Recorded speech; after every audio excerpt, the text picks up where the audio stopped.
Hello everyone, कैसे हैं आप सभी। हमें लगता है आप सभी अच्छे होंगे। ठीक है, ध्यान रख रहे होंगे, वेदर एंजॉय कर रहे हो, सब कुछ ओके। आज हम पढ़ेंगे एसिड बेस टाइट्रेशन। बहुत बढ़िया टॉपिक है टाइट्रेशन। इसमें तो सब लोग लैब में खड़े होके बस मज़े करते हैं, कलर ही देखते हैं कि किसका रंग बदल रहा है या नहीं। अरे मतलब उनकी रिएक्शन का रंग बदल रहा है, लोगों के रंग तो बदलते ही रहते हैं। ठीक है, अब हम देखेंगे एसिड बेस इंडिकेटर जो है उसकी थ्योरी क्या है, ये कहता क्या है, इसका कहने का तात्पर्य क्या है। एसिड बेस इंडिकेटर होते हैं, अब जैसे हमारा किसी बीकर में कोई भी सॉल्यूशन है, मानो उसका एक अपना एक पीएच होगा। ठीक है, और पीएच क्या करेगा, जब हम इसमें एसिड बेस इंडिकेटर डालते हैं, ए बी मान लो हमारा एसिड और बेस का कोई भी इंडिकेटर, यहाँ सोचो आपने ड्रॉप बाय ड्रॉप डाला, वो हमारे सॉल्यूशन में गया, पीएच को उसने थोड़ा बहुत ऊपर नीचे करेगा, ज़रूर करेगा वो सॉल्यूशन को, तो वो क्या देगा, एक अपना एक कलर देगा। ये काम होता है हमारे एसिड बेस इंडिकेटर्स का। टिपिकली जो देखा जाए हमारे जो टिपिकली जो हमारे वीक ऑर्गेनिक एसिड और बेस है ना, वो कलर इसलिए एग्जिस्ट करते हैं या उनमें कलर इसलिए होते हैं, वो किस फॉर्म में एग्जिस्ट करते हैं, या तो प्रोटोनेटेड फॉर्म में होंगे या फिर डी प्रोटोनेटेड फॉर्म में होंगे। इसलिए क्या होता है, उसमें एक कलर आता है। ठीक है, वहीं पे क्या होता है, ये आप सोचो, अब हम इंडिकेटर्स की बात कर रहे हैं, ये इंडिकेटर्स ज़रूरी क्यों है, हम कोई भी रिएक्शन कर रहे हैं क्यों है, नहीं लेते इंडिकेटर, नहीं, इसलिए ज़रूरी है जब आप इंडिकेटर डालते हो टाइट्रेशन में, वो हमें सिग्नल करते हैं हमारे एंड पॉइंट को। हमें उस टाइम पता चल जाता है कि हमें रिएक्शन कंप्लीट हो गई है या हमारा रिएक्शन मतलब यहाँ पे ख़त्म होने वाला है। जो रिएक्शन है वहाँ पे कलर ना चेंज होने लगेगा। कभी कभी आप देखोगे पर्पल, जैसे हमने इंडिकेटर डाला कोई भी, वो पर्पल से लाइट पिंक में आ जाता है। ठीक है, ये आप देखोगे, बहुत लोगों ने तो, आप सबने तो बहुत सबने परफॉर्म भी किया होगा कि हाँ पर्पल के MnO4 वाला परफॉर्म किया होगा। चलो ये वो तो वहाँ पे ऑक्सीडाइजिंग वाला हो गया है, लेकिन आप एक तरीके से कलर से याद रखो, जब हम इंडिकेटर डालते हैं ना अपने बीकर में टाइट्रेशन के टाइम पे, तो क्या होता है, कलर चेंज होता है, तो उससे पता चल जाता है हमारा एंड पॉइंट कि चलो ठीक है, अब हमारे समय पूरा हो गया है और यहीं इसको रिएक्शन को ख़त्म करते हैं, समय अभी बहुत है, इसका समय, रिएक्शन का समय पूरा हुआ है। ठीक है, दो थ्योरीज हैं, दो मेन थ्योरीज हैं जो बताएंगी कि एसिड बेस का जो एसिड बेस इंडिकेटर है ना, उसका बिहेवियर क्या है, वो कैसे वर्क करता है। पहली थ्योरी है हमारी ऑसवर्ल्ड थ्योरी, या हम इसको बोल सकते हैं आयनाइजेशन थ्योरी। ये थ्योरी ना हमारी एक्सप्लेन करती है जो हमारे एसिड बेस इंडिकेटर है ना, किसके बेसिस पे, आयनाइजेशन इक्विलिब्रियम के बेसिस पे एक्सप्लेन करेगा कि हमारा वीक एसिड और वीक बेस है। इस थ्योरी के अकॉर्डिंग क्या होता है, आयनाइजेशन इक्विलिब्रियम में हमारा जैसे बेस प्रेजेंट है, जब बेस प्रेजेंट होगा, जो वीक एसिड इंडिकेटर होगा, मान लो एक वीक एसिड इंडिकेटर है, वो क्या कर देगा, अपने प्रोटॉन्स खो देगा। प्रोटॉन्स खोने के बाद वो एक कंजुगेट फॉर्म करेगा, किसके साथ, हमारे बेस के साथ।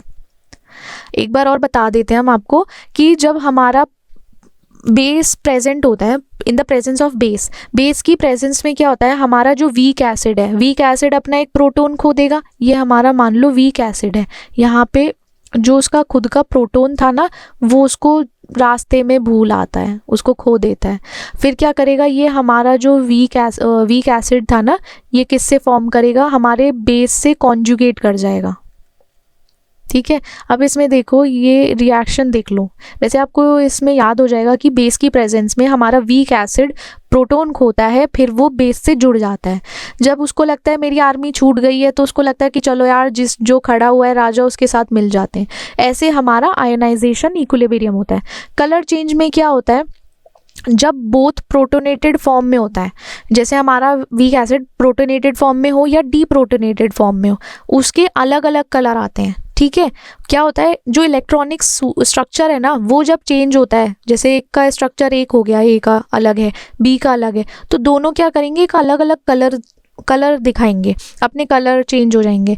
ये सोचो कि भाई देखो ए का उसको प्रोटोनेटेड फॉर्म में हो गया, उसके पास अपना पैसा वैसा आ गया, तो अपना भैया उसके रंग ही बदल गए, वो अपने कलर चेंज कर देगा। अब बी जैसे डी प्रोटोनेटेड फॉर्म में आया, उसका प्रोटोन खो गए, वो बेचारा भिखारी बन गया, गरीब हो गया, तो क्या हो गया, उसके तो रंग अलग हो गए, वो नॉर्मलाइज हो गया। ठीक है, पीएच डिपेंडेंस भी होता है। जब इक्विलिब्रियम हमारा शिफ्ट होता है ना, वो किसके बेसिस पे होता है, जो हमारे सॉल्यूशन का पीएच है।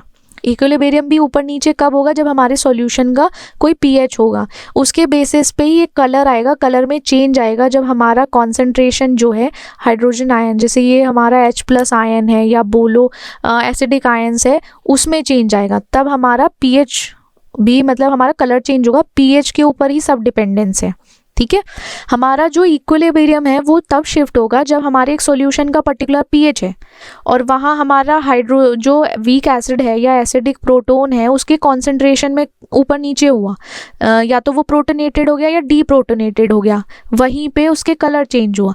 उस सॉल्यूशन का भी फिर अपना खुद का एक पीएच होगा। फॉर एग्जाम्पल, एक एग्जाम्पल लो, फिनोफ्थिलीन है।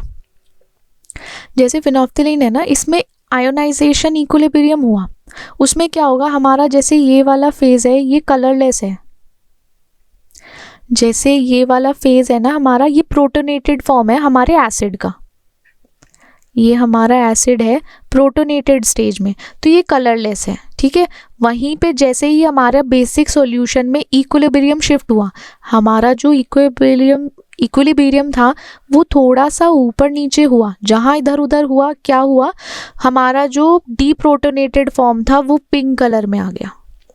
एसिड सॉल्यूशन में जो बिहेवियर था उसका कलरलेस था, जैसे ही हमारे वीक एसिड ने अपना प्रोटोन लूज किया या डीप्रोटोनेट हुआ, वहीं पे वो पिंक हो गया। फिर आते हैं हम मिथाइल ऑरेंज पे। मिथाइल ऑरेंज में जो हमारा एसिड का वो था प्रोटोनेटेड फॉर्म में, वो रेड कलर का था। ठीक है, जहाँ वो डीप्रोटोनेट हुआ वो किस कलर में पहुंच गया, येलो। तो देख रहे हो आप, ये एसिडिक सॉल्यूशन में अपना खुद का एक दे रहा है कि भाई मैं तो लाल हूँ, और अपने आप को एक मतलब प्रोटोनेटेड फॉर्म में, एनर्जेटिक फॉर्म में या फिर थोड़ा पावरफुल फॉर्म में है, तो वो रेड कलर में था। जैसे ही उसने अपने प्रोटोन की आर्मी लूज की या डी प्रोटोन हुआ, कहीं एक जो हमारा ये प्रोटोन लूज कर दिया, वहाँ डी प्रोटोनेटेड होते ही जब उसका प्रोटोन लूज हुआ वो येलो कलर में आ गया। आप ऐसे याद रखो, ये हमारे एक कॉमन एग्जाम्पल्स हैं। ठीक है, सेकंड थ्योरी जो हम फॉलो करेंगे वो क्यूनॉइड थ्योरी है, या रेजोनेंस या क्यूसी वैलेंस थ्योरी भी बोलते हैं इसको। इस थ्योरी में वो लोग क्या बोलते हैं, कलर चेंज क्यों होगा, कलर चेंज किस बेसिस पे होगा, एक तो रेजोनेंस स्ट्रक्चर के बेसिस पे होगा, कहीं ना कहीं कोई हमारा रेजोनेटिक स्ट्रक्चर है वो चेंज हुआ है, या जो इलेक्ट्रॉन डिस्ट्रीब्यूशन था मॉलिक्यूल्स के अंदर उसमें चेंज आया है। ठीक है, ऐसे कलर चेंज होता है।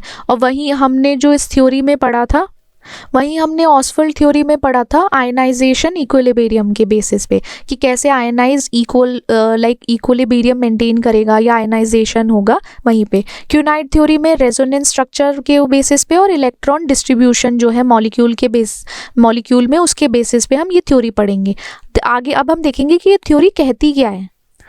रेजोनेंस स्ट्रक्चर, इसमें क्या होता है, हमारा इंडिकेटर जो है दो फॉर्म में आता है।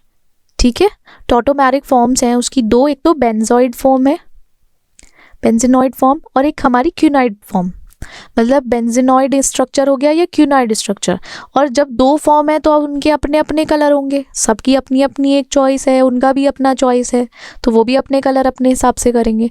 तो रेजोनेंस स्ट्रक्चर में इंडिकेटर जो एग्जिस्ट करते हैं वो दो टॉटोमेरिक फॉर्म में है, बेंजीनॉइड में और क्यूनॉइड में। फिर आता है इलेक्ट्रॉन डिस्ट्रीब्यूशन। जब भी कोई गेनिंग या लूजिंग होगा, वो प्रोटोन चेंजेस जो होता है उसमें हमारा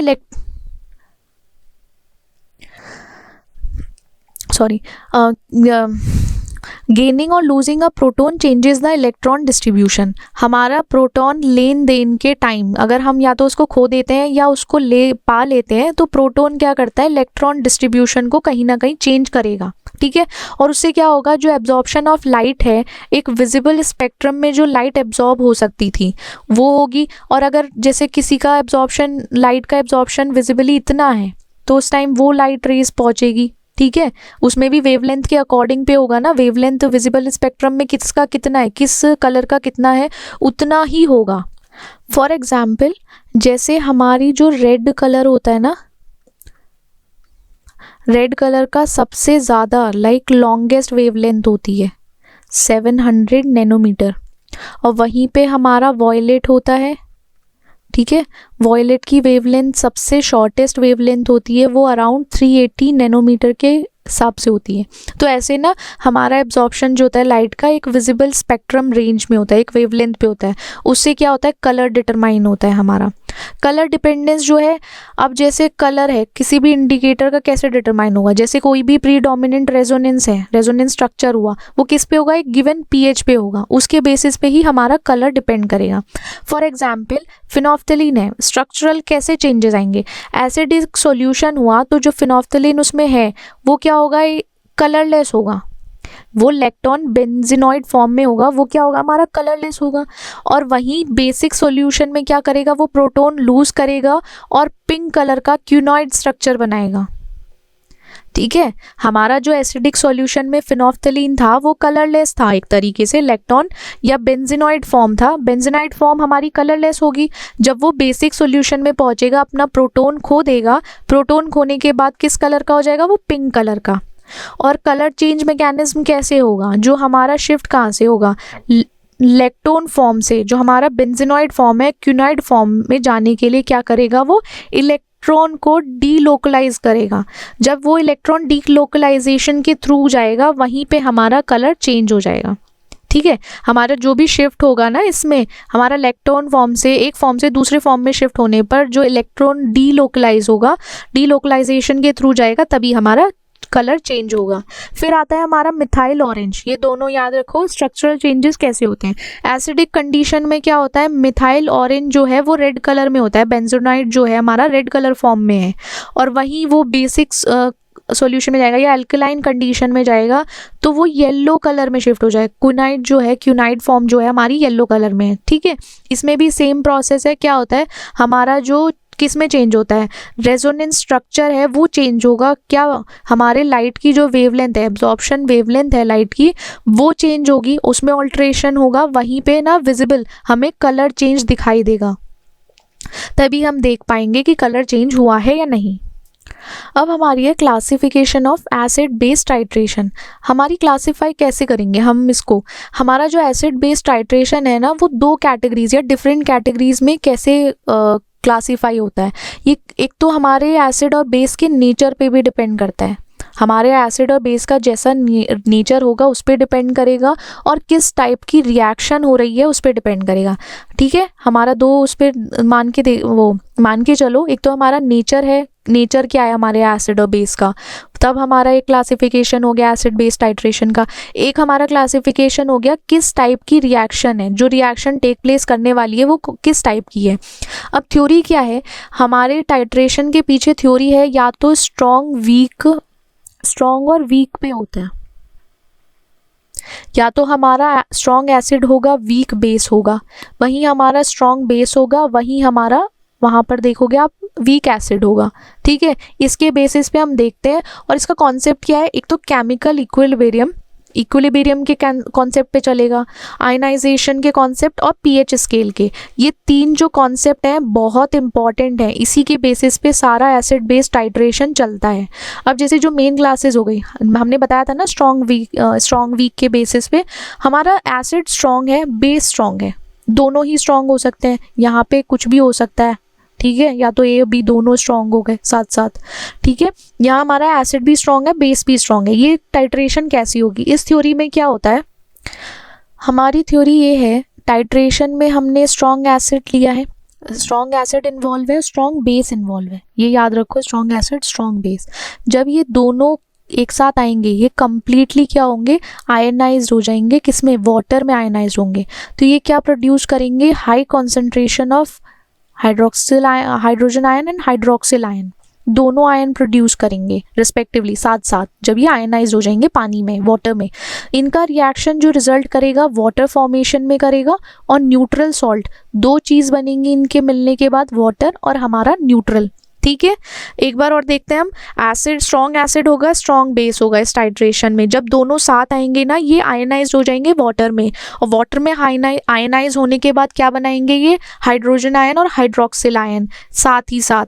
जब ये रिएक्शन फॉर्म होगी, इसका रिजल्ट क्या होगा, वाटर बनेगा और न्यूट्रल सॉल्ट बनेगा। उसका एग्जाम्पल मैं आपको बताती हूँ। एक HCl है हमारा, जब NaOH के साथ मिलेगा, जब रिएक्ट करेगा तो क्या क्या फॉर्म करेगा, salt of water, NaCl salt बनाएगा और यहाँ ये वाटर बनाएगा। ठीक है, ये हमारा स्ट्रॉन्ग एसिड था और यही हमारा स्ट्रॉन्ग बेस था।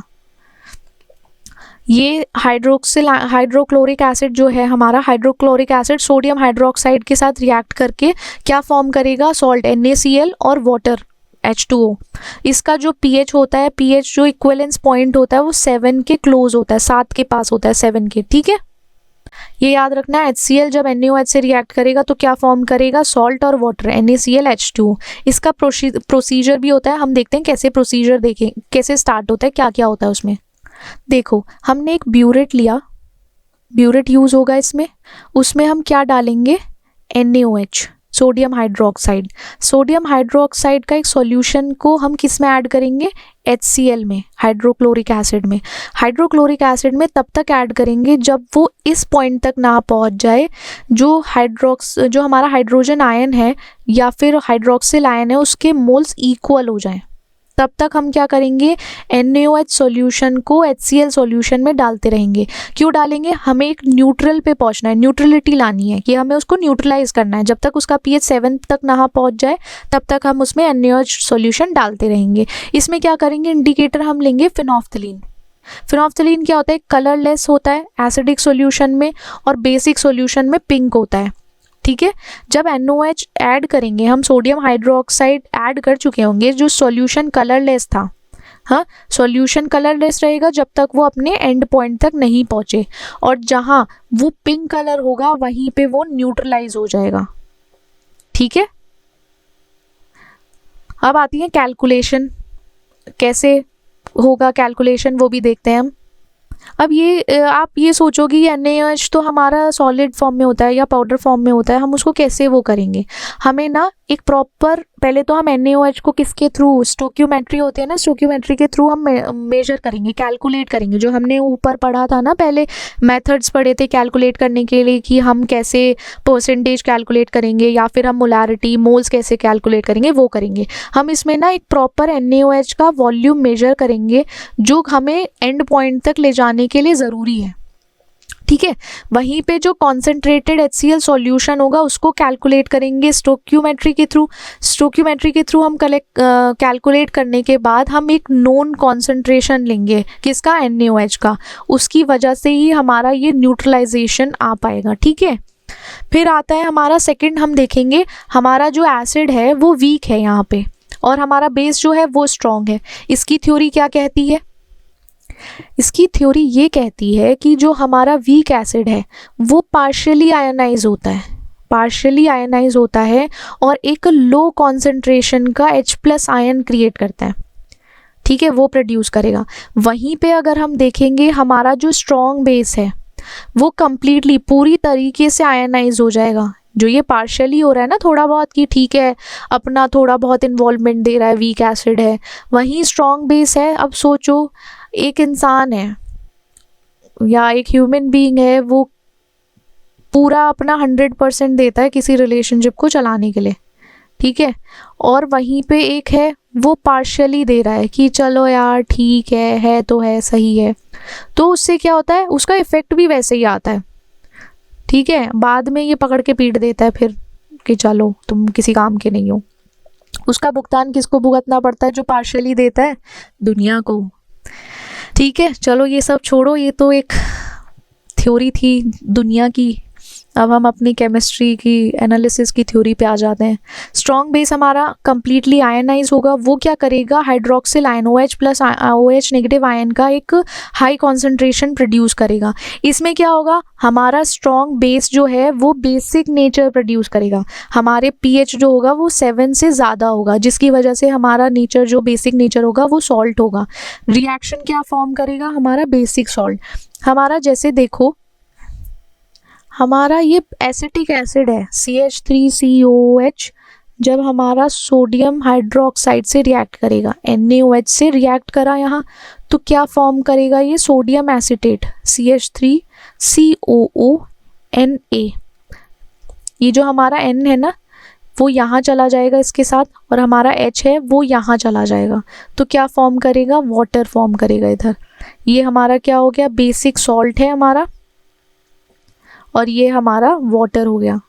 अभी ऊपर हमने पढ़ा था सॉल्ट एंड वाटर, यहाँ हमारा ये बेसिक सॉल्ट है, ठीक है, याद रखना है। CH3CO है, वहाँ सोडियम आ जाएगा इसके साथ जब रिएक्ट करेगा, और हमारा जो हाइड्रोजन है वो यहाँ से निकल के वाटर बना देगा इसके साथ, ठीक है।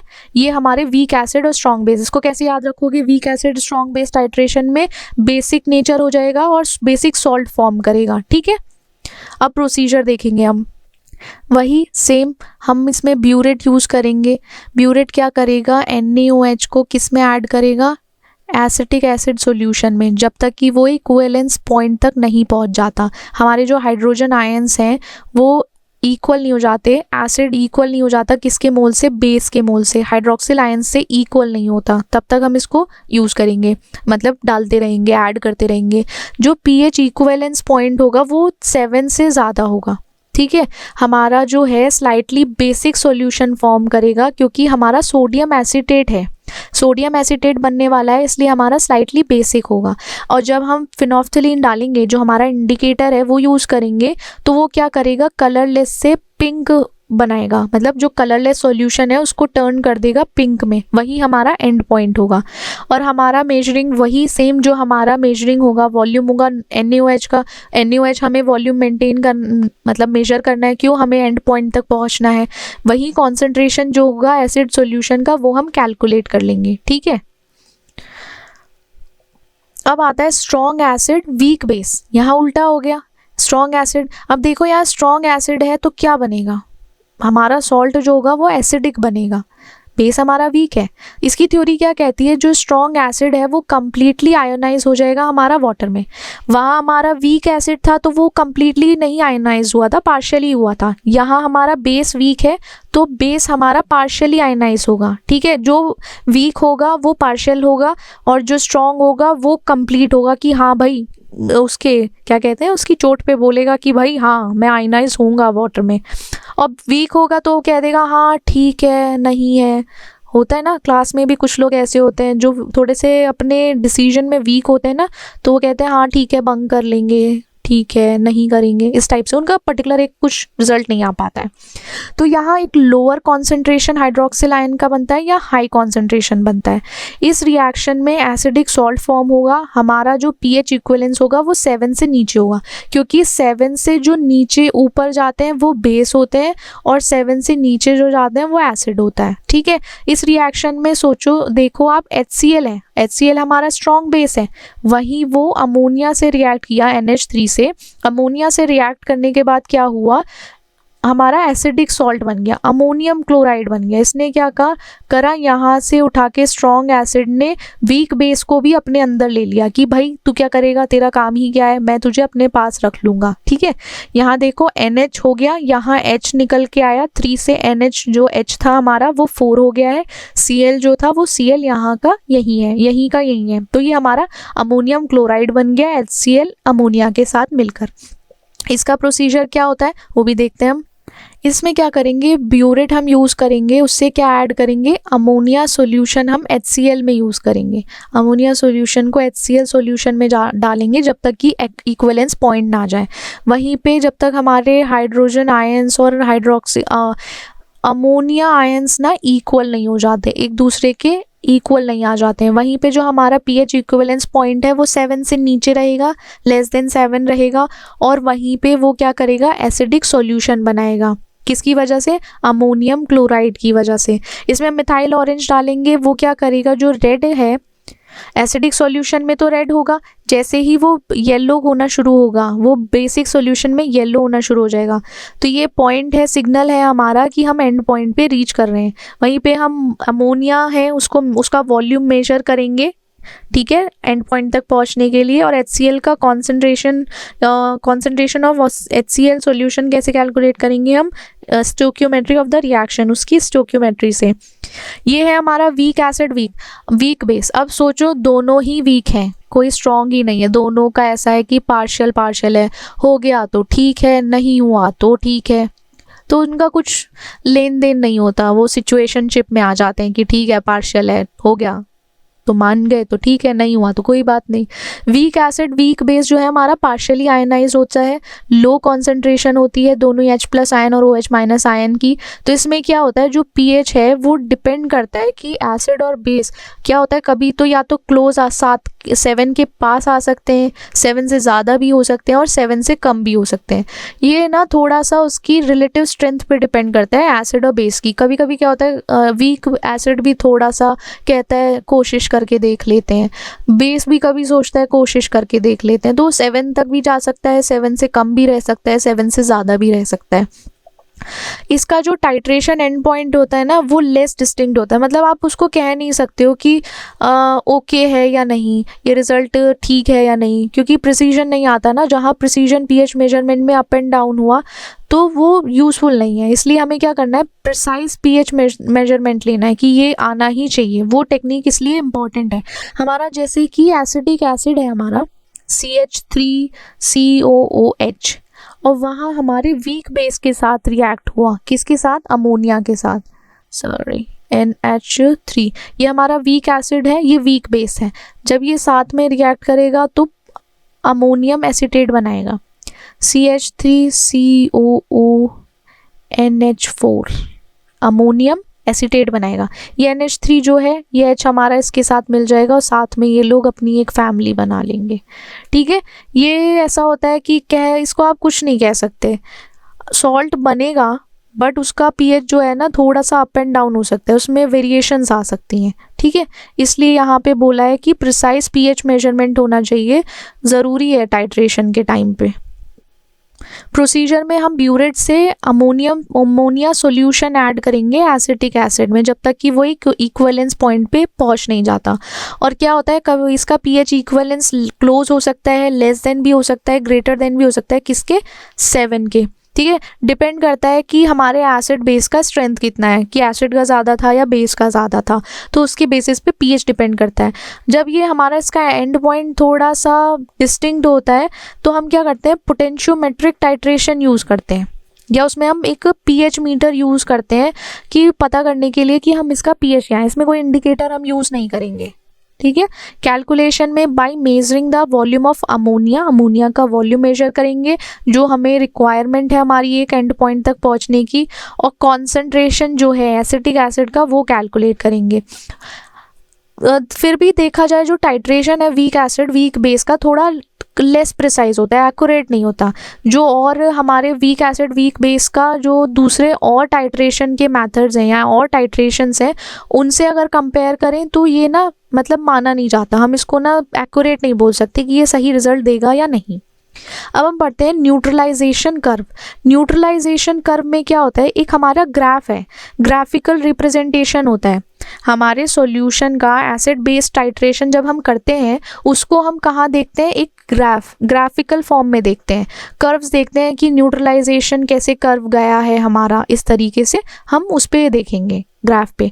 जैसे हमारा pH है वो हमारा y एक्सिस पे हम प्लॉट करेंगे, ये हमारा y एक्सिस हो गया, और जो वॉल्यूम है टाइट्रेंट का जैसे उसमें एसिड हो गया या बेस हो गया उसको हम x एक्सिस पे प्लॉट करेंगे। ये हमारा एसिड बेस टाइट्रेंट हो गया और ये हमारा हो गया है pH, ये ऐसे, और इसको हम ना ग्राफ पे रिप्रेजेंट करेंगे, ग्राफ पे दिखाएंगे कि हमारा ऐसे ऐसे कर्व आया है और ऐसे ऐसे कर्व हुआ है जब हमने एसिड बेस टाइट्रेशन किया था। जो हमारे न्यूट्रलाइजेशन कर्व की शेप होती है ना वो हमारे एसिड और बेस के नेचर पे डिपेंड करती है। अभी हमने ऊपर पढ़ा strong acid strong base, weak acid strong base, इन सब के बेसिस पे हम उसका ना कर्व देखेंगे, ग्राफिकल रिप्रेजेंटेशन दिखेंगे, ग्राफ पे कैसे दिखेगा। अब आपका जैसे स्ट्रॉन्ग एसिड स्ट्रॉन्ग बेस है, हमने पढ़ा था कि टाइट्रेशन के टाइम पे जब दोनों ही स्ट्रॉन्ग एसिड बेस होंगे तो न्यूट्रलाइजेशन कर्व जो होगा एक ना उसमें रैपिड चेंज आएगा, किसके, pH में रैपिड चेंज आएगा इक्विवेलेंस पॉइंट के टाइम पे। देखो जैसे यहाँ से ये कर्व स्टार्ट हुआ हमारा, यहाँ से स्टार्ट होके गया, और ये जो इक्विवेलेंस पॉइंट आया ना, यहाँ पे सडनली एक चेंज आ गया उसमें, यहाँ चेंज आया है, तो ये हमारे 7 के नियर बाय चेंज आएगा। जो हमारा pH 7 है ना, ये देखो ये हमारा pH है इधर 7, यहाँ पे जो चेंज आया है उसको दिखाएगा कि यहाँ पे कितनी जल्दी चेंज आया है। और वैसे भी हमारा स्ट्रॉन्ग एसिड स्ट्रॉन्ग बेस क्या प्रोड्यूस करता है, वाटर और न्यूट्रल सॉल्ट। सॉल्ट जो है हमारा न्यूट्रल है, ना तो एसिडिक है ना बेसिक है। अब फिर हमारा वीक एसिड स्ट्रॉन्ग बेस, हमारा वीक एसिड है, एसिड जो है वीक है, और हमारा बेस जो है वो बहुत ज़्यादा स्ट्रॉन्ग है। तो टाइट्रेशन के टाइम पे क्या होगा, हमारा जो न्यूट्रलाइजेशन कर्व है एक ना स्लोअर लाइक मतलब स्लोली इंक्रीज होगा pH में। देखो यहाँ से ना पहले ये यहाँ 2 pH से नीचे से स्टार्ट हुआ था क्योंकि स्ट्रॉन्ग एसिड बेस थे। यहाँ वीक एसिड है तो थोड़ा सा नीचे से ऊपर से स्टार्ट होगा कि यार ज़्यादा स्ट्रॉन्ग नहीं हो तो यहीं से शुरू कर देता हूँ, ठीक है। यहाँ से उसने स्टार्ट किया और हमारे इक्विवेलेंस पॉइंट तक पहुँचने में थोड़ा सा उसको टाइम लगेगा, ठीक है। इनिशियली स्टेज पे उसका pH इंक्रीज हुआ, फिर एकदम से रैपिड राइज हो जाएगा। इक्विवेलेंस पॉइंट पे आके जैसे वो एकदम बढ़ेगा ना, तो वो क्या शो करेगा, हमारा बेसिक सॉल्ट शो करेगा कि यहाँ हम हमारा जो इक्विवेलेंस pH का इक्विवेलेंस पॉइंट है वो 7 से बड़ा होगा क्योंकि हमारा यहाँ बेसिक सॉल्ट फॉर्म हो रहा है, ठीक है। और बफर रीजन जो होता है वो हम देख सकते हैं इक्विवेलेंस पॉइंट से पहले, ये बफर रीजन कहलाता है। और यहाँ क्या होता है, जो हमारा वीक एसिड है और कॉन्जुगेट बेस है वो रेजिस्ट करता है pH को चेंज करने के लिए। एक बार कॉन्जुगेट बेस सोचता है कि चेंज मतलब pH में थोड़ा बहुत चेंज आ जाए।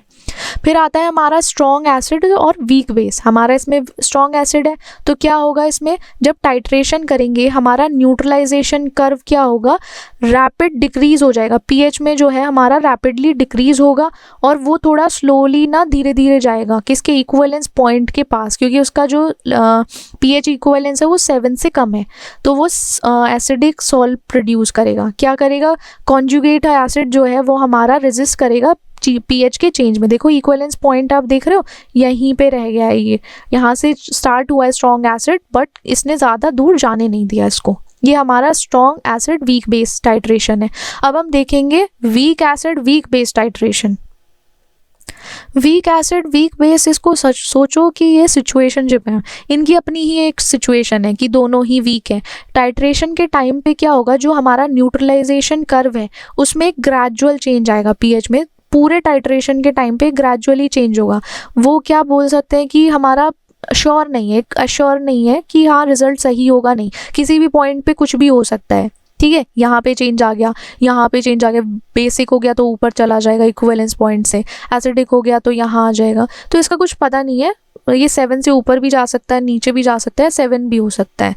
तो इसका कुछ कह नहीं सकते। इसका जो ग्राफ है वो थोड़ा सा हम इसमें ना लेस डिस्टिंक्ट है कि इसमें एंड पॉइंट तो है नहीं, प्रिसीजन नहीं है, इसलिए ना हमारी टेक्निक्स जो हैं वो थोड़ी प्रिसाइज होनी चाहिए, वो सही होनी चाहिए, तभी हमें पता चलेगा कि ये एसिड है या बेसिक है, ठीक है।